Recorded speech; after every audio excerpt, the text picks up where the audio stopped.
Noong unang panahon, sa isang luntiang gubat, may isang tusong kamilyo na nagngangalang Tuko. Kilala si Tuko sa kanyang makukulay na balat at mabilis na isip. Bawat araw, pinapanood niya ang mga makukulay na ibon na lumilipad sa itaas, umaawit ng mga matatamis na melodiya na pumupuno sa hangin ng ligaya.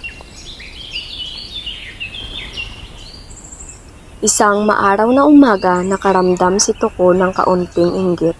Ang mga ibon ay madaling lumilipad habang siya ay nananatiling nakadapo, nagkukubli sa mga dahon. Nagpasya siyang magplano.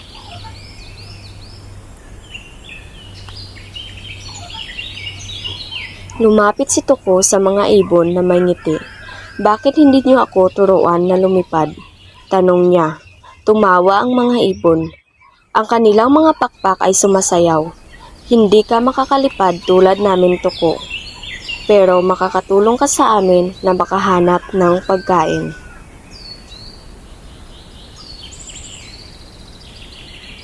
Nais na patunayan ng sarili, pumayag si Tuko.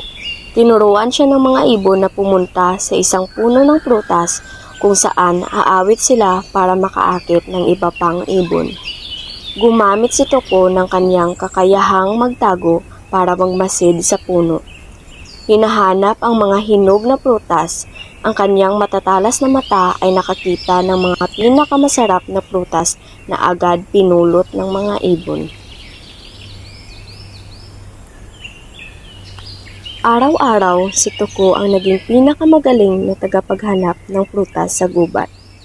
Lalong lumakas ang awit ng mga ibon at umusbong ang kanilang pagkakaibigan. Ipinagdiwang ng mga ibon ang natatanging talento ni Tuko, na napagtanto nilang nagdala siya ng ligaya sa paraang hindi nila inisip. Isang gabi habang ang araw ay bumababa sa likod ng mga bundok, naramdaman ni Tuko ang pagbabago ng kanyang puso. Maaaring wala siyang mga pakpak pero natagpuan niya ang kanyang lugar sa piling ng mga ibon. Sumayaw silang lahat sa paligid niya, at ang kanilang mga awit ay naging isang tribute sa kanilang talino.